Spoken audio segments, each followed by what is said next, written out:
کسی زمانے کا ذکر ہے کہ ایک جگہ بہت سارے مینڈک ہنس کھیل کے جا رہے تھے، جس میں سے 2 مینڈک بہت زیادہ شرارتی تھے، بار بار اچھل رہے تھے۔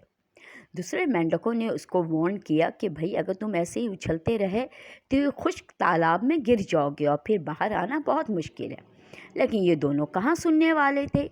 پھر اس کے بعد کیا ہوا؟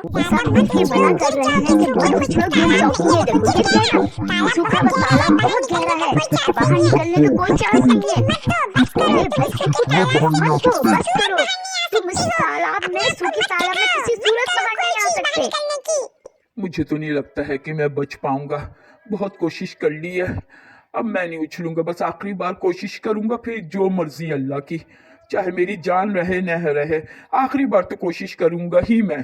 تمہیں منع کر رہے ہیں، تمہیں بات سمجھ میں کیوں نہیں آ رہی ہے؟ اپنے آپ کو مت تھکاؤ، اپنی جان سے بھی جاؤ گے اور پھنسو گے بھی۔ اس چھوٹے ہوئے تالاب سے نکلنا بہت مشکل ہے، کوئی چانس نہیں ہے باہر نکلنے کا، تم لوگ کسی صورت باہر نہیں آ سکتے ہو، اپنے آپ کو مت تھکاؤ، تم لوگ کو تو ویسے بھی مرنا ہے۔ بس آخری بار تو کوشش کر لینے دو، پھر جو مرضی۔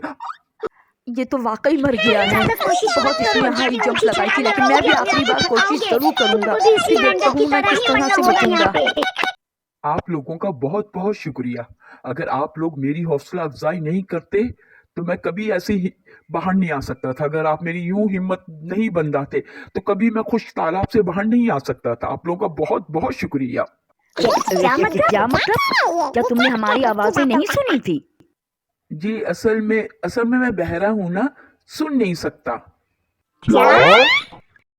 دیکھا آپ نے، آپ کے الفاظ دوسروں کی زندگی پر بہت گہرا اثر رکھتے ہیں، ہمیشہ بولنے سے پہلے سوچ لیا کریں۔